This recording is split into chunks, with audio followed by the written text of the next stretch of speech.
Hola estimados amigos de Experimentar Labs. Nos volvemos a encontrar para tratar un tema muy importante, la materia. La primera pregunta que debemos hacernos es, ¿qué es materia? En pocas palabras, materia es todo aquello que existe en el universo.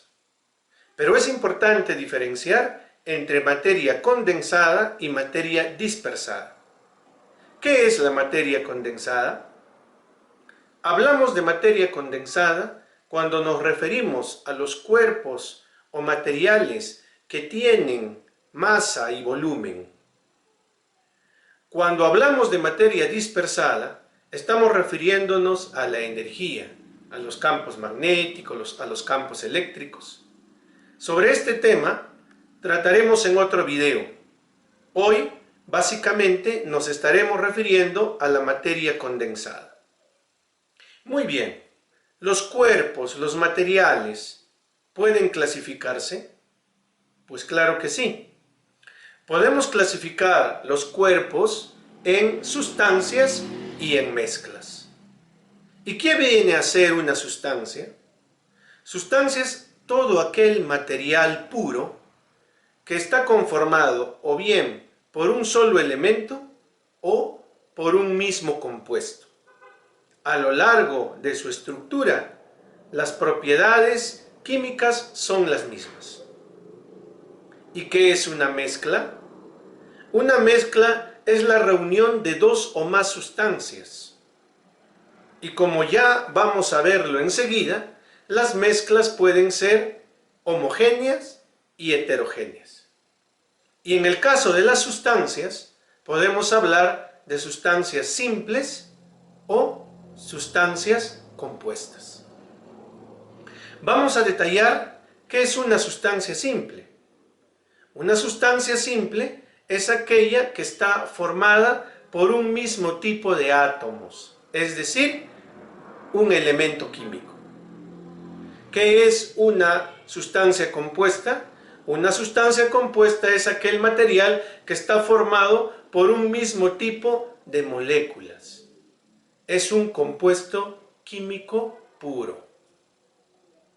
Cuando hablamos de una mezcla heterogénea, la mezcla heterogénea es aquella reunión de sustancias donde es fácil, es posible distinguir los componentes realizada esa reunión, esa unión. Y cada una de ellas puede mantener sus propiedades de manera independiente. ¿Y qué es una mezcla homogénea? Conocidas también como soluciones, son aquellas mezclas donde una vez realizada la reunión no es posible distinguir los componentes. Sin embargo, cada uno de ellos mantiene sus propiedades en forma independiente. Vamos entonces a establecer algunos ejemplos de cada uno de estos tipos de materia que hemos descrito. Partamos por las sustancias simples. Por ejemplo, el ozono, cuya fórmula estamos observando en este momento. Como podemos observar, el ozono está conformado por 3 átomos de oxígeno, 3 átomos de un mismo elemento. El oxígeno que respiramos, O2, está formado únicamente por 2 átomos de oxígeno, y podemos mencionar al azufre, ¿no?, que se representa de esta forma, es su forma más abundante como se encuentra en la naturaleza, el fósforo. En todos los casos, pues estas sustancias están formadas únicamente por un mismo elemento, es decir, por un mismo tipo de átomos. Algo más sobre las sustancias simples. Como podemos ver en esta tabla, tenemos un listado de sustancias simples: el sodio, el oxígeno, el ozono, el fósforo y el azufre. Cada una de estas sustancias puede ser representada por el símbolo o fórmula respectiva. En el caso del sodio, su símbolo es Na.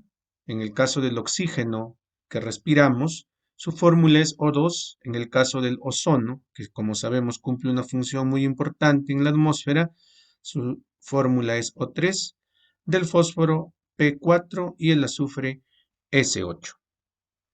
Teniendo en cuenta la cantidad de átomos presentes en la fórmula de cada una de estas sustancias, podemos decir que la atomicidad en el caso del sodio es 1.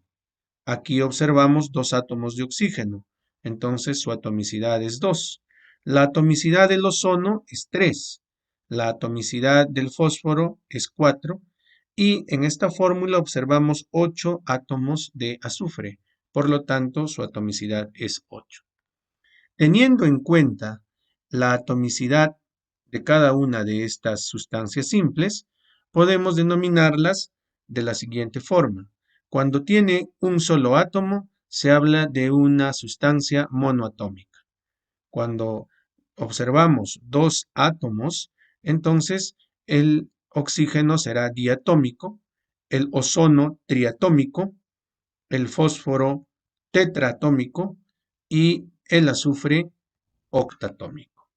Bien, tengamos en cuenta esta información adicional. En el caso de sustancias compuestas, podemos mencionar, por ejemplo, el agua, cuya fórmula es la siguiente. Podemos mencionar la glucosa, cuya fórmula estamos observando ahora.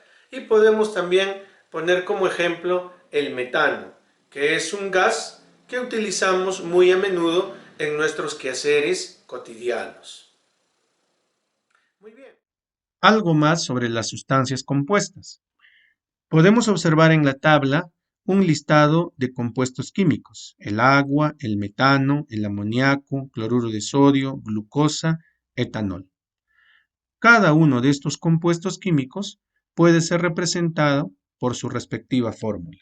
En el caso del agua es H2O, del metano CH4, del amoníaco NH3, el cloruro de sodio NaCl, la glucosa C6H12O6 y el etanol C2H5OH.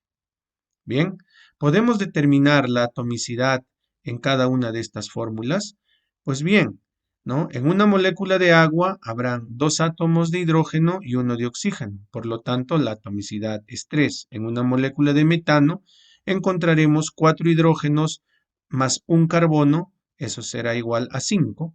La atomicidad en el amoníaco viene a ser 4. La atomicidad en el cloruro de sodio es 2. La atomicidad en la molécula de glucosa es en total 24.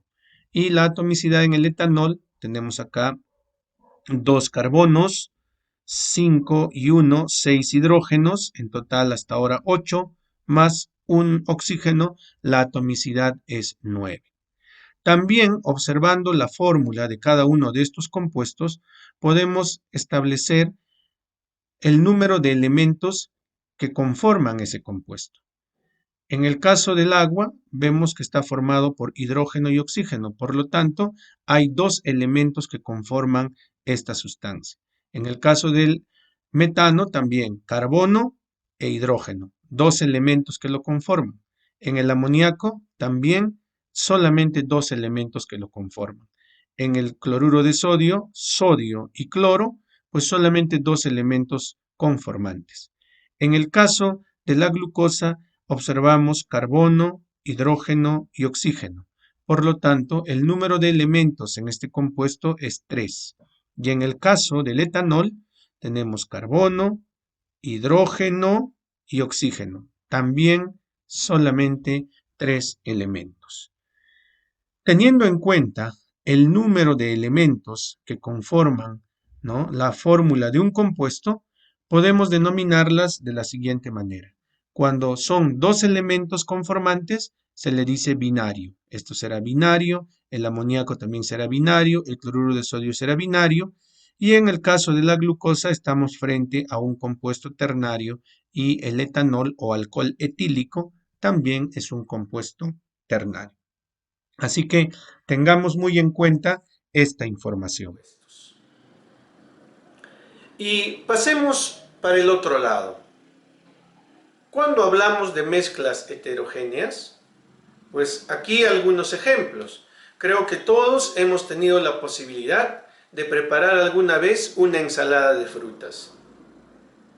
Cuando realizamos la mezcla de las frutas que han sido desmenuzadas, de todas maneras nosotros en el plato o en el recipiente en el que se nos brinda este alimento podemos distinguir cada una de las frutas, cada uno de los componentes que están interviniendo en esta reunión. Pero si hablamos de una mezcla homogénea o solución, pues no podemos diferenciar los componentes que intervienen. Por ejemplo, una mezcla homogénea es el aire. El aire está formado por nitrógeno, oxígeno, hidrógeno y otros gases, pero no podemos distinguir en el aire cada uno de sus componentes. Por lo tanto, el aire es una mezcla homogénea. Si disolvemos sal o azúcar en agua, no podremos distinguir finalmente al azúcar y la sal del agua. Pareciera ser una sola sustancia. Y podríamos así mencionar algunos ejemplos más, como bronce, que es una aleación de algunos metales. Y aquí surge también una pregunta, porque a veces nos encontramos con sustancias que parecen ser mezclas homogéneas, pero que en realidad no lo son. Es el caso de la leche, la mayonesa, la gelatina. Entonces ya estamos hablando de sistemas dispersos, que se clasifican en coloides y en suspensiones. Tener muy en cuenta, los coloides y las suspensiones son considerados como mezclas heterogéneas. Los componentes de estas mezclas se pueden diferenciar con la ayuda de un microscopio.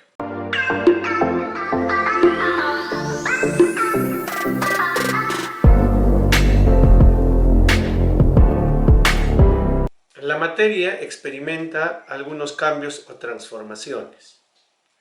Estos cambios o transformaciones los podemos clasificar en físicos y químicos, habiendo también una tercera manifestación denominada fenómeno alotrópico. Pero detallemos brevemente en qué consiste cada uno de ellos.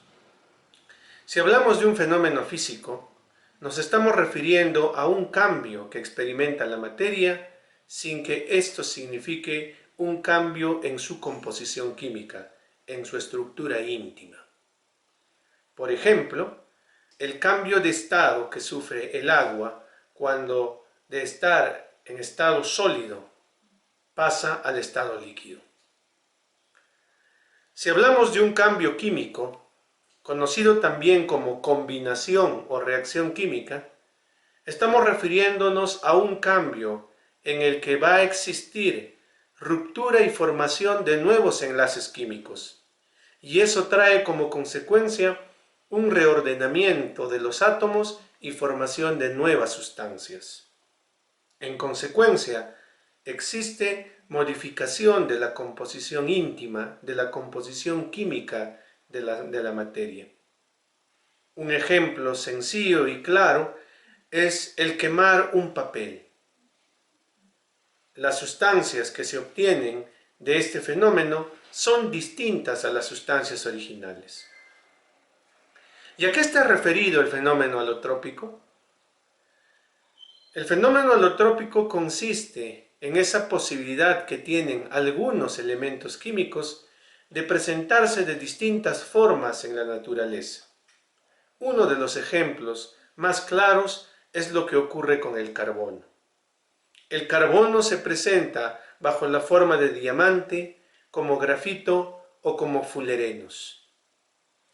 Todos estos materiales están conformados únicamente por carbono, pero en el interior de cada uno de estos átomos de carbono están configurados de manera distinta. La materia presenta propiedades. Hasta hace unos años, estas propiedades se clasificaban en generales y particulares. Esta forma de clasificación ya no está en uso. Hoy se hablan de propiedades intensivas y de propiedades extensivas. Cuando estamos hablando de una propiedad intensiva, se denomina así a aquella propiedad que no depende de la cantidad de masa. Y estas propiedades no son aditivas. ¿Qué significa esto? La densidad de una gota de agua es igual a la densidad de miles de litros de agua. Por lo tanto, esta propiedad no depende de la cantidad de masa. Cuando hablamos de propiedades extensivas, estamos haciendo referencia a aquellas propiedades que sí van a depender de la cantidad de masa y por lo tanto son propiedades aditivas. Un ejemplo claro es el peso. El peso de una persona delgada va a ser distinto a una persona obesa. Queda claro que uno de ellos tiene menos materia, menos masa que la otra. Por consiguiente, el peso va a ser distinto. El peso será menor en la persona delgada, mientras que en la persona obesa el peso será mayor. Actualmente se sabe que existen hasta 6 estados de la materia. Pero para este video solamente haremos referencia de 4 de ellos que consideramos que están más al alcance de nuestro entendimiento. Nos estamos refiriendo al estado sólido, al estado líquido, al estado gaseoso y al estado plasmático. Al interior de los estados de la materia existen fundamentalmente 2 fuerzas que actúan de manera permanente. La cohesión, que hace que las moléculas al interior de los cuerpos estén cercanos uno del otro, y la repulsión, que tiende a que estas partículas se alejen uno del otro. En el estado sólido, estas fuerzas de cohesión superan a las fuerzas de repulsión. Es por esa razón que los sólidos tienen forma y volumen definidos. En el caso de los líquidos, existe un equilibrio entre las fuerzas de cohesión y las fuerzas de repulsión. Esto le otorga a los líquidos las siguientes propiedades. En primer lugar, los líquidos adoptan la forma del recipiente que los contiene, pero en cuanto a su volumen, el volumen sí es definido. Es decir, que los líquidos no pueden comprimirse. Si hablamos de los gases, pues estamos refiriéndonos a un estado en el que las fuerzas de repulsión son mayores significativamente que las fuerzas de cohesión. En este estado, las moléculas están movilizándose de manera aleatoria, al azar, sin ningún orden, y están muy separadas unas de las otras. En consecuencia, los gases no tienen volumen definido, ni tampoco forma definida. Adoptan la forma del recipiente que los contiene, y los gases tienen la posibilidad de reducir su volumen, es decir, comprimirse, o de agrandar su volumen, es decir, expandirse. Y bueno, si hacemos mención del estado plasmático, pues debemos decir de que es el estado más abundante en el universo, pero que se presenta en ciertas condiciones, sobre todo a temperaturas elevadísimas, que en las condiciones normales en las que nos desarrollamos es prácticamente difícil e imposible de poder presenciarlos. El estado plasmático está conformado por partículas, por iones que están libres a altas temperaturas y constituyen pues el principal componente de las estrellas, de los cometas y otros cuerpos celestes. Los cuerpos sufren cambios de estado. Estos cambios de estado dependen de manera directa de la temperatura y de la presión en algunos casos. A continuación, detallaremos cómo se producen estos cambios de estado y cómo se llaman cada uno de estos cambios para que lo tengamos en cuenta. Bien, vamos a detallar los cambios de estado entre el estado sólido, líquido y gaseoso. ¿Podemos convertir un cuerpo sólido a un estado líquido? Sí es posible. Por ejemplo, una barra de oro puede convertirse en oro líquido. El cambio de sólido a líquido recibe el nombre de fusión. ¿Podemos llevar una sustancia líquida al estado gaseoso? Sí es posible. Ese cambio de estado recibe el nombre de vaporización. Un ejemplo de esto ocurre cada vez que rociamos alcohol líquido en nuestras manos para desinfectarlas. Vemos cómo rápidamente el alcohol líquido se convierte en gas. Existe un paso directo del estado sólido al estado gaseoso, sin pasar por el estado líquido. Este cambio de estado recibe el nombre de sublimación. Un ejemplo de ello es lo que ocurre con un bloque de dióxido de carbono o hielo seco que al cabo de un corto tiempo puede pasar del estado sólido al estado gaseoso sin pasar por el estado líquido. Estimados amigos de Experimentar Labs, la fusión, la vaporización y la sublimación son conocidos como cambios de estado progresivos, porque estos se realizan teniendo en cuenta un aumento o incremento de temperatura. Pero también existen cambios de estado regresivos. El primero que vamos a mencionar es lo que ocurre cuando una sustancia gaseosa pasa al estado líquido. Ese cambio de estado recibe el nombre de licuefacción, en el que interviene también la presión. El aire que respiramos puede convertirse en aire líquido. ¿Y una sustancia líquida puede pasar al estado sólido? Pues claro que sí. Si colocamos un vaso con agua en nuestro congelador, el agua líquida se convertirá en un bloque de hielo al cabo de cierto tiempo. Este cambio recibe el nombre de solidificación. Existe también el paso directo del estado gaseoso al estado sólido. Este cambio recibe el nombre de sublimación inversa o deposición. Es muy conocido que ciertos vapores de yodo, por una disminución de la temperatura, pueden convertirse en forma directa en cristales de este elemento no metálico. Y como ya lo habíamos mencionado, estos cambios de estado reciben el nombre de regresivos debido a que en ellas se manifiesta una disminución de la temperatura. Bien, estimados amigos, hemos llegado a la parte final de este video en el que de manera breve hemos podido hablar sobre este tema tan importante como es la materia.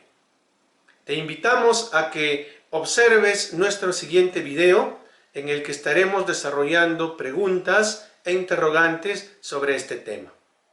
Apóyanos con un like, suscríbete a nuestro canal, activa la campanita para que puedas recibir en forma inmediata nuestros últimos videos y materiales que estamos preparando. Somos Experimentar Labs y nos interesa que comprendas la ciencia para la vida. Hasta la próxima.